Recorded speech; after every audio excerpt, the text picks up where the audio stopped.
Ser podcast. In the water, fire, I'll go wherever you go. In the valley, in the canyons, I'll go wherever you go. Hey, love, I'm ready now. Can't you see this riot inside of my veins? Hey, love,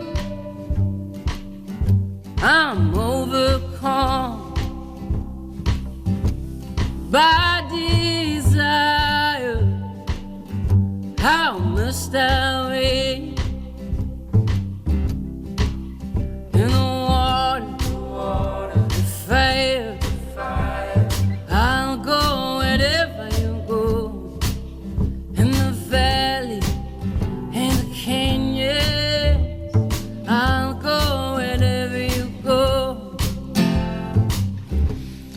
Pero Estupiñá, Javier San Pedro, ¿cómo estáis? Buenos días. Hola, buenos días, Javier. Buenos días. ¿Todo bien? Javier San Pedro es doctor en genética y biología molecular, colaborador del País, pero Estupiñá es químico, bioquímico, conductor en la 2 del Cazador de Cerebros y juntos forman la pareja de presentadores de moda. Creo que se han dado ya ofertas para hacer podcast, programas de televisión. Sí, pero todavía no. O sea, estamos esperando. De momento estamos rechazando todo. Pero... Sí. A mí me han dicho que sois los nuevos Buenafuente y Berto, lo que pasa es que no sé cuál es cuál de los dos. Sí, bueno, Pera es Buenafuente, claramente, porque Buenafuente es el straight man, el Augusto, serio, ¿no? El Augusto, el payaso serio. Y el payaso serio. Yo soy el clown, ¿no? O sea, él sería Gaby y yo Fofo. Sí. Claro. Sí. Es curioso que lo teníamos claro, pero por edad podría haber sido al revés. Yo le iba a preguntar a Javier, ¿tú qué piensas? Yo, ¿sabes qué pasa? Que yo no os escuché. Claro, yo estaba de enviado especial, era vuestro corresponsal en la NASA. Claro. Con lo cual, solamente podía escucharlo, lógicamente que podía escuchar el podcast, pero he preferido tener valoraciones externas y ha habido de todo. O sea que lo de las ofertas no. No, yo, hombre, creo que hay que seguir practicando, ¿no? Tenemos una idea en la cabeza. A lo mejor otro día también nos toca tomar las riendas, ya veremos. Lo afrontaremos con decisión. No, y aquí las preguntas las hacemos nosotros. Yo estoy suscrito al New York Times desde hace mucho tiempo, pero el Post me está bombardeando con ofertas de suscripción y yo, claro, desde el tema del editorial a favor de Kamala Harris que no dieron, yo no sé si me puedo fiar del Washington Post. Hombre, tampoco se lo puedes preguntar a ChatGPT porque te va a responder que sí te fíes. Hombre, en el Washington Post sigue habiendo grandes periodistas y grandes reportajes. Sí, yo te recomiendo una cosa, saltarte las páginas de opinión. Hombre, bueno, sí, vale. ¿No? Vale. Sí, vale. Ocurre también con muchos periódicos en España, ¿no? Hay grandes periodistas en periódicos que ideológicamente pues no están en la misma línea que tú, pero sin embargo tienen muy buenos contenidos. Muy buenos reportajes e informaciones. Claro. Es verdad. Sí, pero lo del Post es verdad, nunca sabes hasta qué punto todo está tamizado por una línea maestra, ¿no? Que es la del dueño, que es Jeff Bezos. Pero suscríbete, Javier. Vale. Es que la prensa convencional hay que apoyarla. Es que al final solamente depende de esto, de que tú quieras pagar, ¿cuántos son? $2 al mes? Sí, muy poco dinero comparado con lo que costaba un periódico de papel. Sí, en oferta que hay siempre como primer suscriptor, siempre hay ofertas muy buenas. Sí. Poca pasta. Bueno, oye, la crisis del CENIO, no, yo os pediría que bueno, no a mí, sino a la audiencia, la resumierais, porque claro, ha habido muchos titulares esta semana. El patronato del centro ha destituido a la directora, a María Blasco. Hay dos versiones de los hechos, la suya y la del resto, parece, porque tampoco sé si hay alguien que haya apoyado a María Blasco. Yo primero hago un disclaimer de que conozco a María y la relación profesional que he tenido con ella siempre ha sido muy buena, más que normal, o sea, es decir, muy buena. Entonces, lo que ha ocurrido desde antes de Navidad es que aparecieron una serie de denuncias que seguramente son ciertas. O sea, de que ella como líder, digamos, no ejercía un papel dentro del CNIO que mucha gente pues llegaba a utilizar la palabra abuso y había una guerra interna en el CNIO que ahora de repente todo el mundo dice que sabía que existía. Es decir, que ya se sabía desde hacía tiempo y desde hacía años que había una guerra también con el gerente y que eso había conllevado problemas concretos, como por ejemplo falta de equipos, en concreto de microscopios, que es algo que sí que es un problema grave. Después hubo una cosa que yo creo que se ha exagerado mucho, lo de un programa llamado CNIO Arte, donde se había puesto mucho esfuerzo, que quizás es un programa de outreach que no ha salido todo lo bien que se pensó en su momento. El funding, el dinero de este programa viene de donaciones externas, o sea, no es dinero de investigación que se utilice a eso.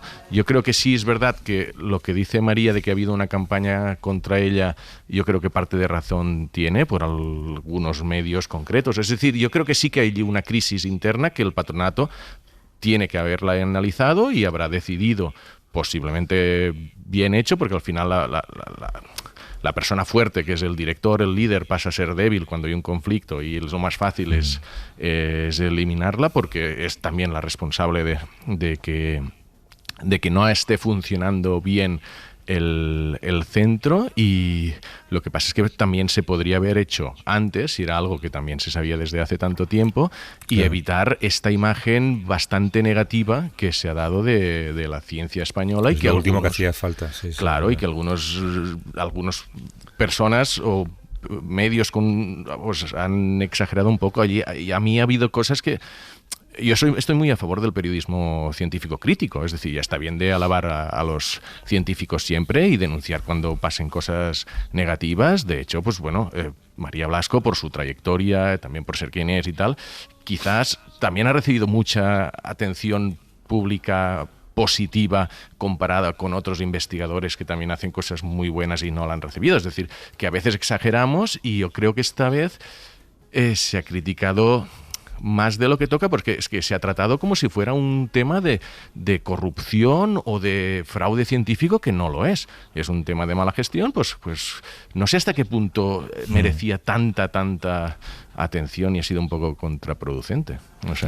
¿A ti te parece, Javier? En otros centros, la verdad es que los científicos huyen de la gestión, ¿no? Les tienen prácticamente que cazar al lazo para que se pongan en la dirección, ¿no? Yo, uno que conozco muy de cerca es el Centro de Biología Molecular Severo Ochoa, ¿no? Va por turnos y al que le toca no le suele hacer como el presidente de la comunidad de propietarios. Exactamente.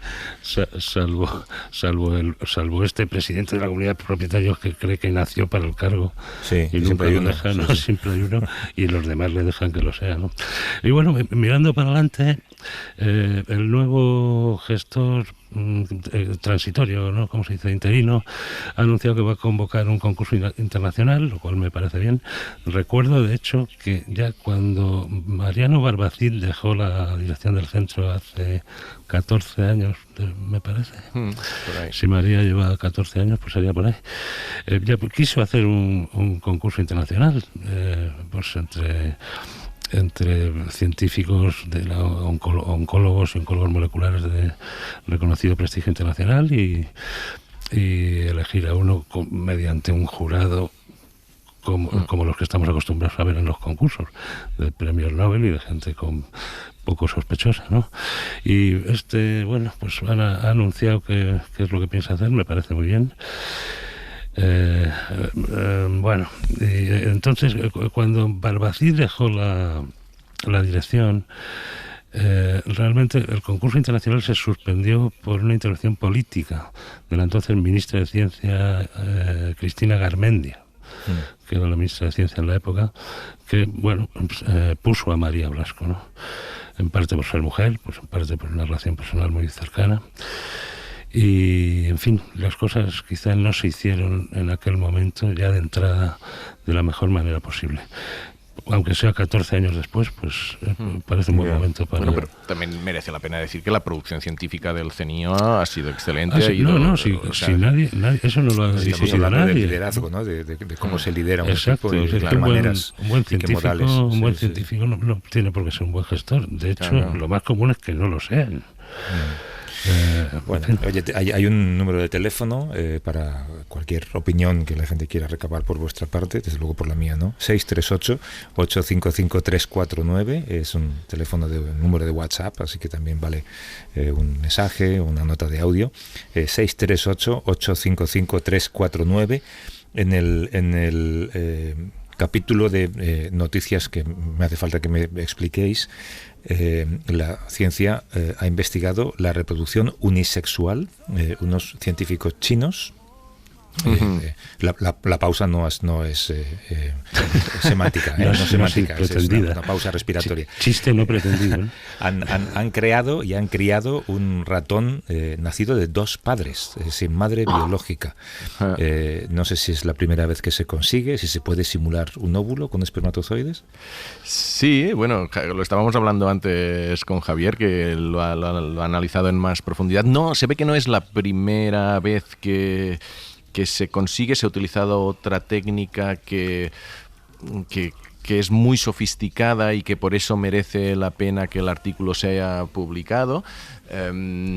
Es lo que estabas comentando, es coger un espermatozoide y conseguir que con ese material genético, implantándolo en un óvulo, corregir las partes del ADN que indican, lo que llaman impronta, que indican que hay algo de masculino en ese ADN, corregirlo bien para que se integre en el óvulo y de repente tengas el equivalente a un óvulo femenino y puedas fertilizarlo con otro espermatozoide de otro macho, que eventualmente incluso podría ser un mismo espermatozoide del mismo macho del que viene ese ADN, y tener, que ya sería, no es imposible, y tener lo que sería una persona para nacida de ella misma.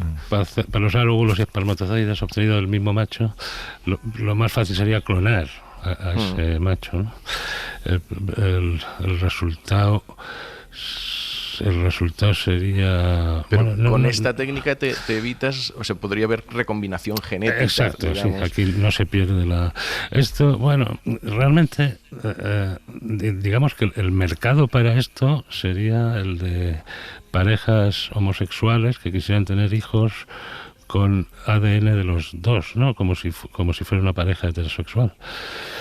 Sin necesidad de recurrir a donantes. En cualquier caso, al final tendrían que usar un vientre de alquiler, porque nadie sabe cómo hacer un útero en un hombre, y esto plantearía tantos problemas éticos, legales y jurídicos que más valdría la pena intentarlo, ¿no? Pero bueno, en realidad el fondo del trabajo es lo que comentaba Pera antes de la impronta genética, porque es algo realmente curioso, que no tiene nada que ver con la reproducción asistida ni nada de esto. Es que los genes que van en del macho, ¿no? Los genes del hombre que van en el espermatozoide llevan marcas epigenéticas que después en el embrión van a estimular que la madre chupe todos los recursos de la madre posibles. Mientras que los genes del óvulo llevan estas marcas en otros genes para intentar evitar que el embrión le chupe todos los recursos, ¿no? Es una guerra entre los sexos realmente, que nos ha preparado la madre naturaleza a todos los mamíferos. Y es respecto a limpiar estos marcadores en lo que los investigadores chinos han conseguido algún avance interesante.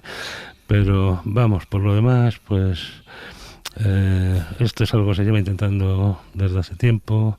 No tiene un excesivo interés en general científico, a menos que supongas que va a haber un gran mercado de parejas gays que que quieran tener hijos genéticamente suyos, ¿no? En lugar de adoptarlos vaya escenario tú. Sí. Dices de consecuencias prácticas, hay también este experimento alemán que bueno, es esperanzador para quienes sufran problemas cardíacos. Ha llegado a la conclusión de que el corazón se puede regenerar gracias al implante de un parche de células de otra persona. ¿De células de qué? De células. Sí, bueno, de células reprogramadas, es decir, este sí que es un claro ejemplo de medicina regenerativa, de algo que se lleva intentando primero de manera experimental, después con animales, y ahora ya vemos un caso de aplicación en enfermedad cardíaca en humanos. Refleja muy bien el progreso de la ciencia en algo que parecía imposible y que se está consiguiendo, que es, en este caso, coger células del cordón umbilical de una persona. Los experimentos con macacos son células de la piel, y con estas técnicas de reprogramación, es decir, estas células transformarlas en un estado parecido al embrionario, es decir, indiferenciado, después convertirlas en cardiomiocitos y hacer una especie de parche con estos cardiomiocitos de 800 millones de células cardíacas, que lo pones en el corazón de una paciente, en este caso de 46 años, que tenía esta disfunción cardíaca, este problema cardíaco, y ver qué ocurre, ver si realmente al cabo del tiempo ese corazón empieza a funcionar mejor, y ven que sí, que el tejido muscular del corazón se refuerza, que lo acompaña, que hay esta vascularización, y bueno, que eso abre una esperanza a utilizar esta técnica en muchas más personas. Es como una especie de ensayo clínico, ¿no? Sí, no, es un trabajo muy interesante. Aquí han utilizado las células de partida son de un donante, del cordón umbilical de un donante, claro. No tienes cordón umbilical de la paciente, ¿no? Lo tendría que haber guardado hace 46 años y no se hacían esas cosas. Pero es perfectamente concebible que la misma técnica se pueda utilizar partiendo de células de la piel de la paciente.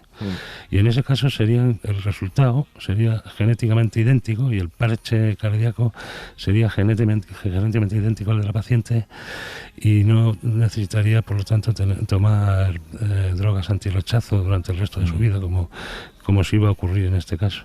Otra curiosidad aquí es que esta es una de las rarísimas pacientes en que se ha autorizado un trasplante cardíaco en una persona con una insuficiencia cardíaca tan grave. Y por lo tanto, después de haber hecho esto, ¿no? Un año o dos después de haber hecho este procedimiento, la paciente ha recibido un corazón de un donante, y entonces le han sacado el suyo y han podido estudiarlo con un grado de detalle total, ¿no? Con todas las técnicas necesarias. Y el resultado es muy interesante. Sí, hay regeneración cardíaca, las células laten, se coordinan con el resto del corazón para latir al unísono, y pues en fin, solo la imaginación será el límite, ¿no? en este tipo de intervenciones. Hombre, ya que hablamos de corazón, lo que pasa es que esto es de un ámbito diferente, pero bueno, como uno de vosotros es científico experto en amor, hay un estudio que revela que decir la verdad fortalece las relaciones románticas a pesar del daño potencial. Es muy controvertido este resultado. La situación es controvertida. Claro, Javier, tú, supongo que a ti te pregunta tu pareja, oye, ¿qué tal me queda esta falda? Y tú, a lo mejor no se lo pregunto yo a mi pareja, ¿qué tal me queda a mí esta falda? Pues también vale. A ver, ¿qué te gustaría que ella respondiera? Pues la verdad, ¿no? Sí, aunque sea, pero te queda como un tiro, quítate eso, claro, o te abandono de inmediato. Pareces un fantoche. Claro, pues no te va a gustar oírlo, ¿no? De entrada, ¿no? Pero a la larga sí, porque demuestra que tu pareja es sincera y te puedes fiar de ella, ¿no? Sí, bueno, esto ha sido un estudio científico que se ha publicado, que se ha hecho con 200 parejas, que analizan las conversaciones que tienen sobre temas conflictivos, y tras analizar los previos, el estado de las parejas, el post y tal, los científicos argumentan que la inseguridad que te genera la sensación de que quizás te han engañado o la tranquilidad que a ti te genera poder haber expresado sinceridad, al final, a pesar de que, porque esto lo que le he planteado Javier es una mentirijilla suave, pero pueden haber mentirijillas que dices, no, prefiero ocultar la verdad porque si lo digo, eso puede ser un trauma. Pues bueno, sí, puede ser un trauma. Lo que ven es que puede ser un trauma durante un tiempo, pero que a la larga esa sensación es casi, estábamos escuchando a Millás hablando del DeepSeek y todo eso, o sea, en el momento que te miente una vez, ya entras, desconfías constantemente, ¿no? Entonces... Claro, ¿qué preferirías que te dijera DeepSeek o ChatGPT? Sí, sobre tu falda, ¿no? Sí. Oye, ChatGPT, ¿cómo crees que me queda esta falda? Bueno, podemos hacer lo que sugería el experto informático, ¿no? Es decir, a ChatGPT, ChatGPT, no me mientas y dime qué piensas sobre esta falda. Entonces él ya sabe que no quiere que le mientas, ¿no? Vale. Tienes que educar en personalidad. Bien, está bien. Hay una cuestión importante, lo digo para tranquilidad de los oyentes, es que no es necesario ser sincero, basta con parecerlo. Da el mismo resultado positivo. No, pero en el estudio... o mientes o haces que mientes. Exacto. Hombre, hay que hacerlo bien, pero... Pero en el estudio hablaban también de la sensación propia de decirla. O sea, que si tú dices la verdad, también tiene un efecto hacia ti mismo, hacia la pareja. Ahí perderíamos esa ventaja. Claro, yo qué sé. Pero bueno, nunca te cases con un actor o con una actriz, porque claro, te la van a colar. Con un buen actor. Con un buen actor, claro, te la va a colar. Oye, y una última cuestión que quería trasladaros. Hay una cuestión que lleva mucho tiempo de moda en redes y entre los famosos, y vemos que la gente, los famosos lo hacen. Bueno, yo también he visto a Djokovic hacerlo después de un partido, ¿no? Que es eso de meterse en agua helada después de un ejercicio físico. En agua prácticamente, no sé a qué temperatura, pero llena de hielos. Yo una vez lo intenté y esto es terrorífico. Es horrible la sensación. Cuando entras, luego ya te acostumbras, pero bueno, entrar es una tortura. Y la ciencia lo ha abordado, ¿no? Sí.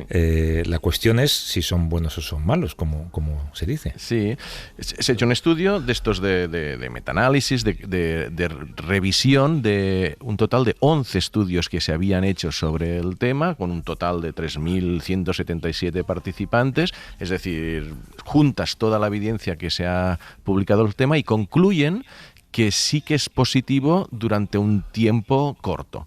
Es decir, en reducción de estrés, en mejora de sueño, es como que ese shock no es solo sugestión, es decir, tiene un efecto protector. Después hay algo de inflamación en un principio, pero desinflamación después, que por ejemplo para los deportistas podría ser positivo. Ahora no se han visto, por ejemplo, cosas de sistema inmunológico, que también dentro de esta gente que lo hace dices que eso refuerza el sistema inmunológico y le dan como muchas más ventajas que de momento la ciencia estos 11 estudios no lo han visto. No quiere decir que no esté, pero de momento cuando lo han buscado no lo han visto. Pero sí ven que durante las horas inmediatas sí que te sientes mejor. Yo una vez, claro, las experiencias de cada uno pues no son representativas de otros. Cuenta. Pero una vez que sí que la única vez que he hecho esto es creo que al poco rato me dormí, o sea, estaba como súper relajado. Es como un shock que te da, que sí que te cambia algo del cuerpo. Pero es bueno para la recuperación muscular, que es para lo que lo hacen algunos deportistas. Sí, lo que ven allí es que sí que parece, hay mucha sugestión en eso, pero sí que parece que hay una especie como de desinflamación en las próximas horas y de relajación, no solo mental, que no solo que te sientas mejor, sino relajación física, que puede ser positivo para el muscular. Yo he probado las duchas frías varias veces, en invierno en ocasiones, cada vez que me han cortado la luz por impago de recibos. Y puedo certificar que no me ha hecho ninguna gracia. No te ha relajado, al contrario. Ya, pero es que eso era agua fría, no agua helada, Javier, no es lo mismo. Con hielo hubiera sido mejor, ¿no? Bueno, el teléfono que te daba al principio es el teléfono de WhatsApp, es un número, 638-855-349, número para dejar alguna nota de voz o una pregunta, yo os la traslado, o llamamos de vuelta y entran en directo si tenemos un ratito al final del programa. 638-855-349.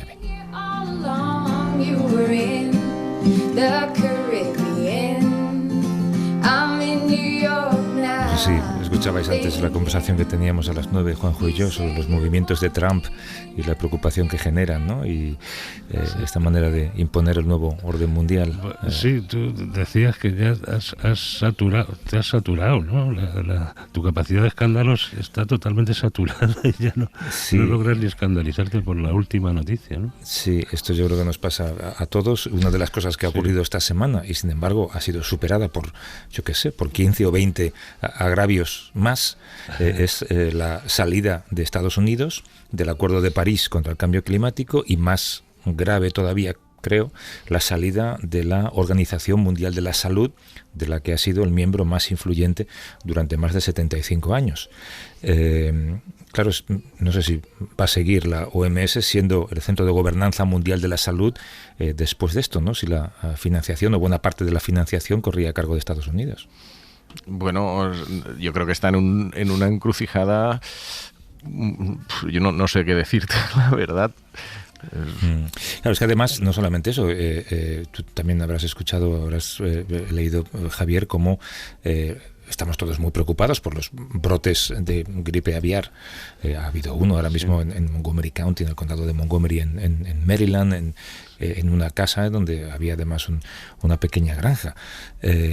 Y las autoridades sanitarias de Estados Unidos han destituido a todo el equipo de comunicación de ese departamento, con lo cual no sabemos lo que está pasando o no se va a informar de los nuevos brotes, con lo cual el mundo también pierde mucho ahí. Sí, porque la salud pública, y desde luego esto se ve clarísimamente en el caso de los virus pandémicos o de las enfermedades pandémicas en general, no dependen de un país, ¿no?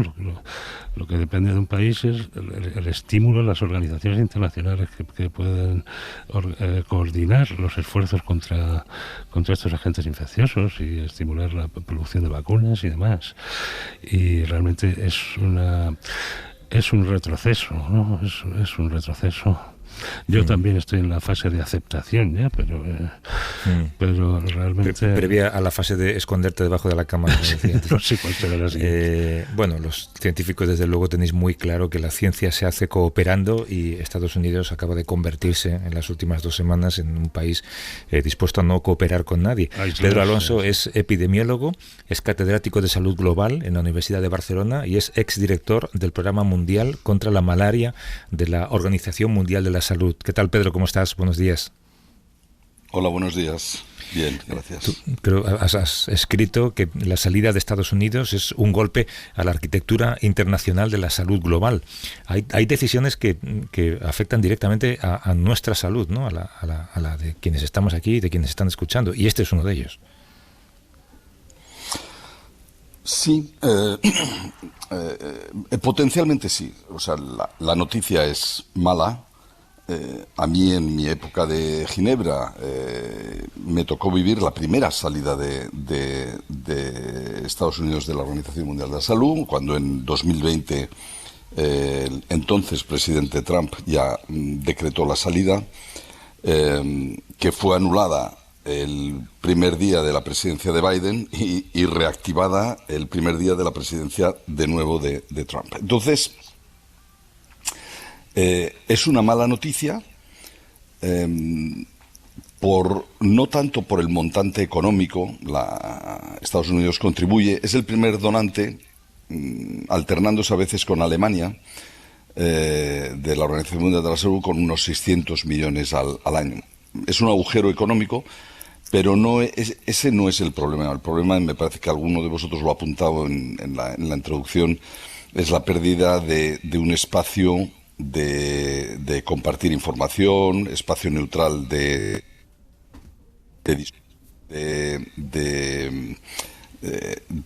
la gobernanza global, sin exclusiones, Y esa es la gran pérdida del IDA. No, como se ha puesto yo creo a veces el foco excesivamente en el aspecto económico, sino en el aspecto de arquitectura de la salud global.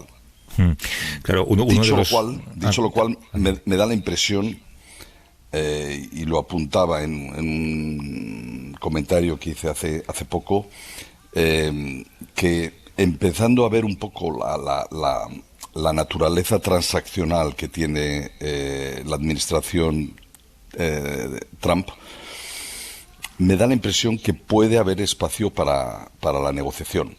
Les gusta a esta administración empezar jugando muy fuerte para forzar una negociación, y me da la impresión que hay algo de espacio para ello todavía. Pero bueno, ya veremos. En cualquier caso, la noticia ahora mismo es mala, y lo que anuncia yo creo que son otras cosas que ya se han empezado a ver esta misma semana, bastante más preocupantes.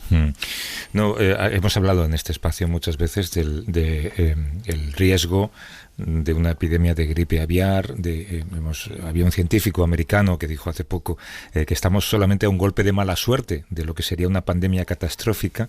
Claro, si esto empieza a preocuparnos cada vez más con Estados Unidos fuera de la Organización Mundial de la Salud, sin comunicar al resto del mundo lo que está pasando en este territorio, que es donde están esos focos, no sé si tenemos que echarnos a temblar, Pedro. Sí, no es una buena idea, pero por dar otro ejemplo de esta naturaleza transaccional, hace, me parece que unas semanas y días, ya con el presidente Trump en la Casa Blanca, si lo recuerdo bien, el Departamento de Defensa norteamericano ha dado $500 millones a la empresa Moderna para empezar a fabricar una vacuna frente a la gripe aviar. Luego, hay esperanza. Bueno, no sé si esperanza u optimismo. Hay algo de sentido común. Pero hay sentido común. No es que se hayan vuelto todos locos. Y una cosa es lo que puedan decir en ciertos momentos y otra cosa es la que vayan haciendo. Cuando yo estaba en Ginebra, era director del Programa Mundial, y con la primera salida de Estados Unidos, pues ocurrió lo que está ocurriendo ahora, y es que cualquier empleado federal tiene prohibido comunicarse con la Organización Mundial de la Salud. Sí, y yo tenía en aquella época del COVID, pues convocada una reunión semanal con todos los socios principales para coordinar la respuesta ante el COVID, pensando sobre todo en África y en zonas endémicas de malaria, donde se podía producir una verdadera catástrofe. Y los empleados americanos de repente dejaron de poder participar en las llamadas semanales que teníamos de coordinación. Pero adivina qué pasaba. De repente aparecían toda una serie de números privados, sin identificación, que eran todos esos empleados federales oyendo las conversaciones, y cuando se acababa la llamada oficial me llamaban entonces directamente a mí para darme sus comentarios. Perfecto. Luego, sospecho que está ocurriendo exactamente lo mismo ahora. Y Pedro también se dio la paradoja también en aquel caso. Hola, soy Javier San Pedro, ¿qué tal está? Se dio la paradoja en aquel caso de que quien estimuló, o sea, quien puso la pasta gansa para desarrollar las vacunas de la COVID de ARN mensajero fue Estados Unidos, dinero federal de Estados Unidos, ¿no? Mientras se llenaba la boca de discursos antivacunas, la administración de Donald Trump sacó las vacunas adelante en un tiempo récord con la operación Warp Speed, esta que llamaron, ¿no? Correcto. De hecho, por eso digo, nos enfrentamos. Tenemos en la administración norteamericana un señor que es un hombre que viene del mundo inmobiliario, que compra y vende pisos y que es un negociador nato. El ejemplo de COVID es perfecto. O sea, según estaban machacando pobre Tony Fauci y diciendo barbaridades sobre la hidroxicloroquina y demás, estaban realmente inyectando fondos tremendos para el desarrollo de las vacunas de COVID, que se desarrollaron en gran medida gracias a la financiación. De hecho, este es otro elemento que en Europa no acabamos de gestionar bien. Nos gusta mucho apuntar dedo, no, mira a los americanos tal, mira a los americanos cual. Pero luego resulta que los que acaban poniendo el dinero, y independientemente de lo que digan, son los americanos, porque los europeos no actuamos en consecuencia a la indignación con la que genuinamente criticamos a los por burocracia, Pedro, por burocracia. Por burocracia, por falta de... Mira, se acaba de constituir, o se está constituyendo, una organización muy ambiciosa en Europa, y estuve hablando con ellos esta semana, el Hub Europeo de las Vacunas. Con tremenda, que sea el polo central donde Europa tiene su soberanía en el mundo de las vacunas. Claro, empiezan con una subvención de 140 millones de euros de la Comisión Europea, que puede parecer mucho dinero, pero es que con 140 millones de euros no pagamos ni el café para lo que realmente hace falta. Es falta de liderazgo, es falta de visión, es que falta de voluntad real de los países de poner lo que hace falta si es que queremos ser actores relevantes y no al final depender. Yo les decía, el Estado americano, Estados Unidos ha invertido en el desarrollo de una vacuna 4 veces más de lo que invierte la Comisión Europea en generar el hub muy grandilocuente europeo de las vacunas. No es serio. No jugamos en la liga adecuada. Claro, es que de repente a mí por lo menos me haces ver la situación de manera un poco diferente cuando hablas de este espíritu negociador. Es verdad que Trump, una cosa que argumenta es que justo que ellos ponen mucho dinero por la población que son, comparado con China, que ahora sí que es un país rico ya y que con la población que tiene pone mucho menos en la OMS, y que esto es injusto y que por tanto se van. Igual es esta presión de decir, venga, volvamos a hablar, pero con otras condiciones sobre la mesa. Y otra cosa que sí que nos gustaría saber tu opinión, porque vamos un poco desconcertados en esto. Uno de los argumentos que dice Trump es que la OMS no gestionó del todo bien la pandemia de la COVID. Tú estabas de lleno en ese momento y ahora quizás puedes hablar con un poquito de libertad y con perspectiva de qué ocurrió. Se podría haber gestionado mejor y peor, pero ¿qué sensación te queda después de este tiempo? Sí, sobre el primer punto, es de nuevo el elemento transaccional. Las contribuciones de los países a la Organización Mundial de la Salud se basan en 2 componentes, lo que se llaman las contribuciones obligatorias y las voluntarias. Las obligatorias viene definido por un esquema que se hizo hace 50 o 60 años, que es una mezcla o una medida que incluye la riqueza del país, la renta per cápita, la población, etcétera, etcétera. Y luego están el otro apartado, que son las contribuciones voluntarias, y es cuando los países dicen, pues yo, mire, quiero apoyar específicamente el programa, la eliminación de la polio, o el programa de vacunaciones, o el programa de emergencias sanitarias y demás. La suma de esas 2 cosas te pone la contribución absoluta. ¿Estados Unidos contribuye mucho? Sí, porque, entre otras cosas, cuando se establecieron las cuotas obligatorias, era el país más grande, el más rico y demás, mientras que en aquella época China no lo era. Ese sistema no se ha revisado adecuadamente y hace falta revisarlo.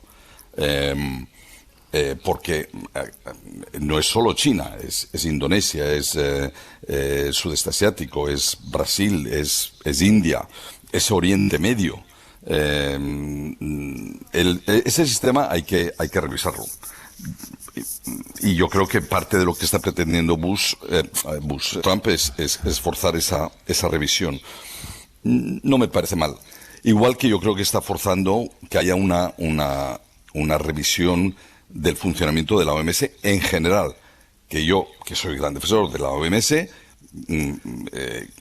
estoy de acuerdo, como estaríamos la mayoría de los que trabajamos o hemos trabajado en la organización, que necesita una reforma. Pero lo ideal es que esto se hiciera sin tener que dar una patada como está dando este hombre. Pero, por tanto, de nuevo, creo que hay un cierto espacio para la negociación, en que se revisen las cuotas de cada uno, se revise la estructura y el funcionamiento interno, se busquen eficiencias y pudiera evitarse la salida de Estados Unidos, que lo que implicaría, como decíamos al principio, es la pérdida de operabilidad de un ente neutro, global, inclusivo, de intercambio científico, de información, de guías, que es la organización. Pero, y luego, sobre el segundo punto... Ay, perdona. Perdón. No, dime. No, iba a decir sobre el tema que me preguntáis de COVID. Bueno, sí. Yo, de hecho, en enero del 2020, de hecho, yo estaba en China, preparando otra cosa allí, como Organización Mundial de la Salud, y demás. Como todo en esta vida, hay cosas que se podrían haber hecho mejores y peores. No cabe duda. Pero, y no es por corporativismo, porque lo digo ya con casi 3 años después de haberme jubilado de la organización.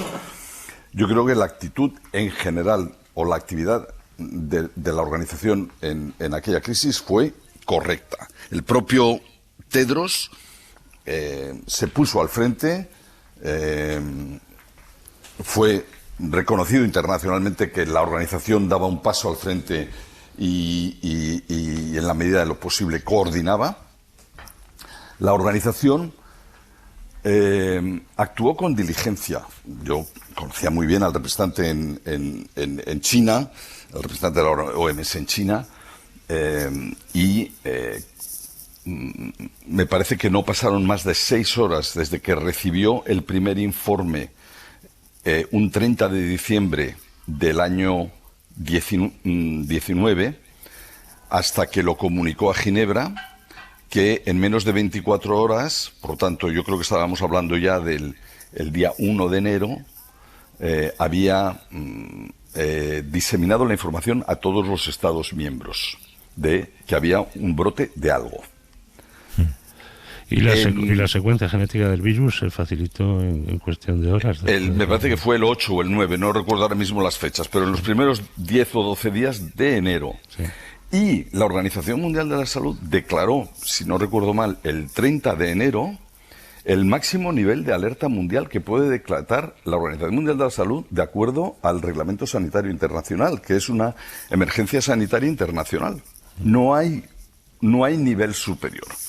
Los países, incluyendo el nuestro, se aferran a que la organización declaró la pandemia el 10 o el 12 de marzo.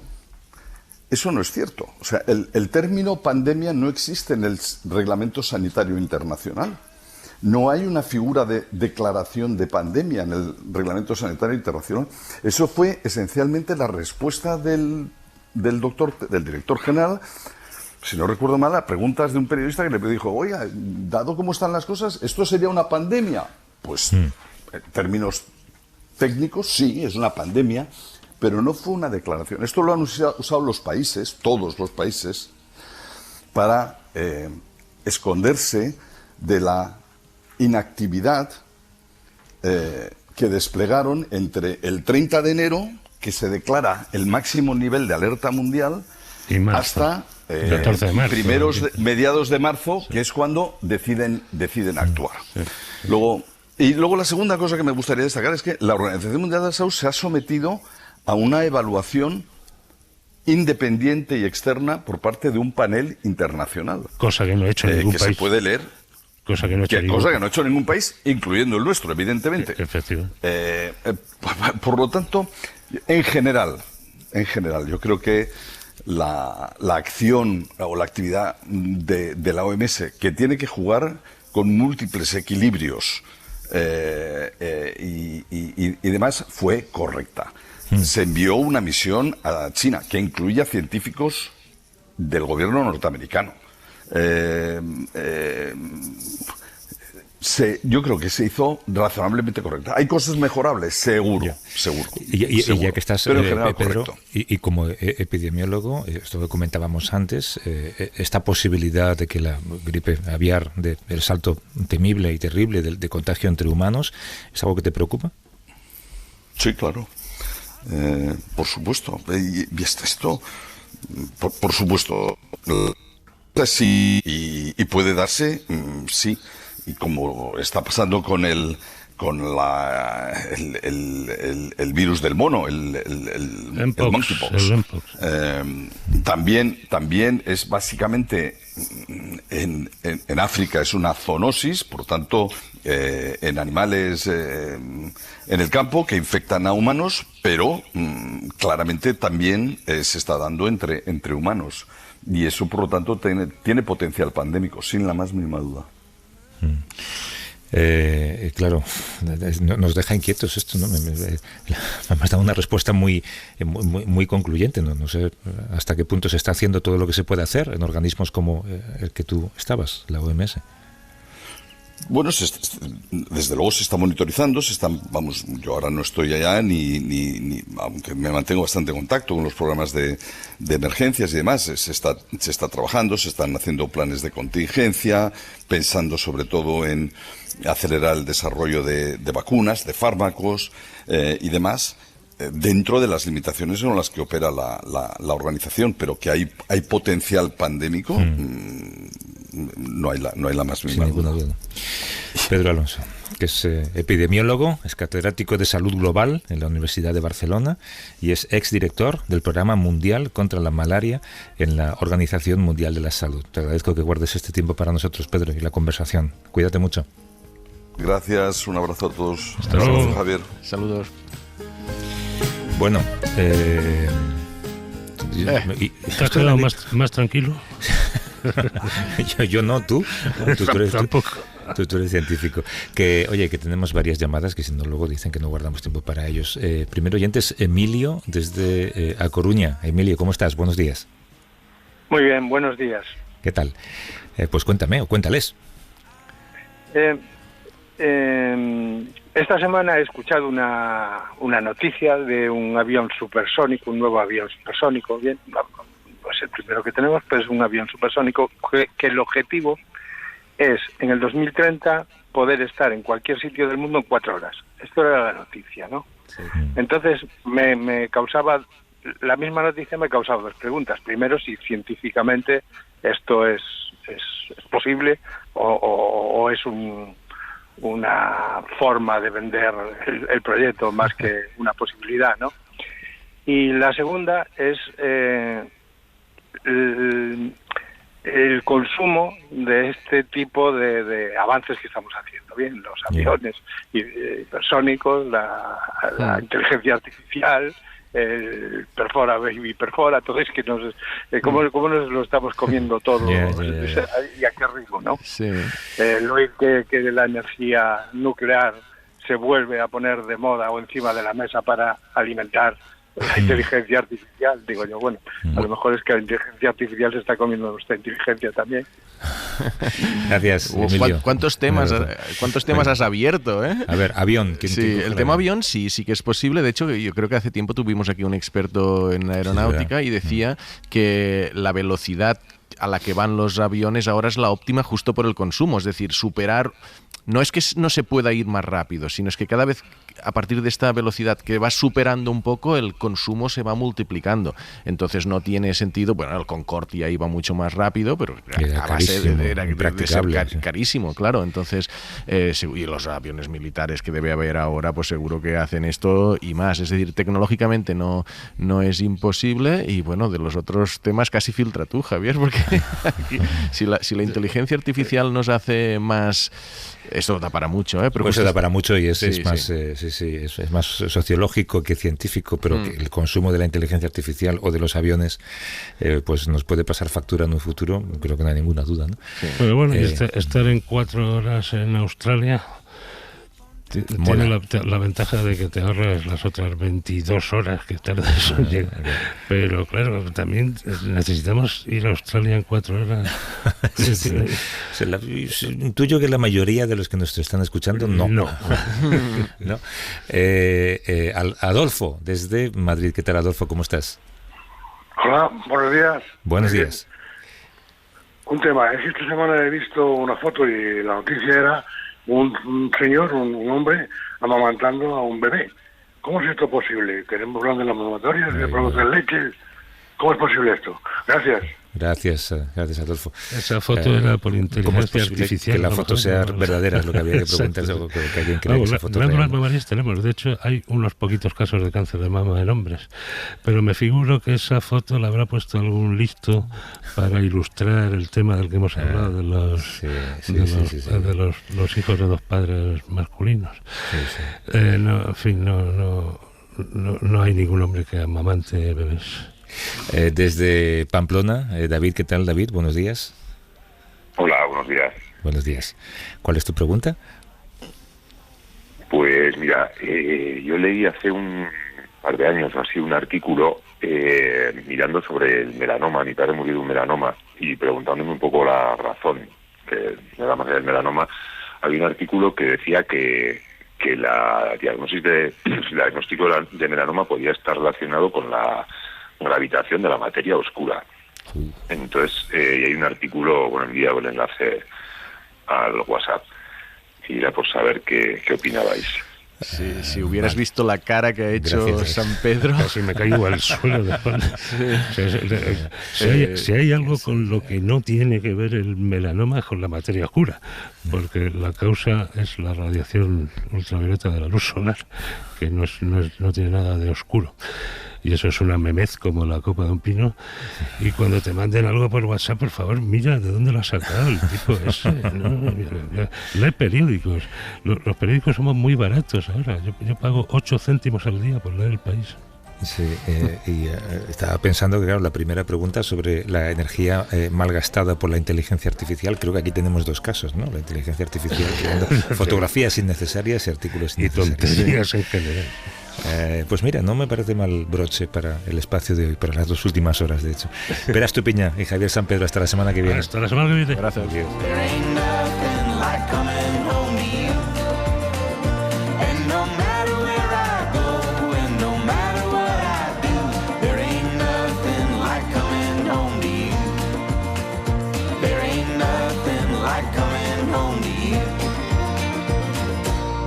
Para no perderte ningún episodio, síguenos en la aplicación o la web de la SER, Podium Podcast o tu plataforma de audio favorita.